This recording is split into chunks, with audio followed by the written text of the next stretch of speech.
para makita yun, dito siya makita sa events. Tapos pili ka lang ng event, tickets, tapos sell ticket.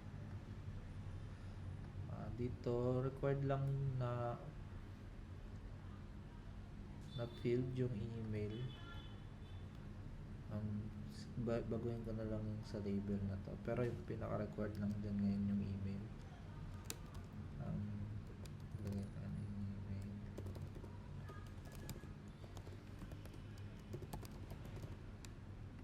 Tapos yung first name and last name for reference na lang to. Tsaka yung mobile number.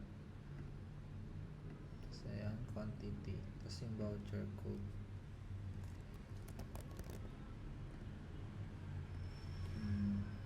Wala itong voucher dito. Tapos ayan, mag-next na lang siya.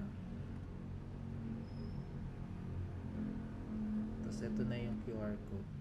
Pwede na yan scan to, dito sa screen na to. Pwede rin siyang share sa other messenger or kahit ano, Telegram or Instagram.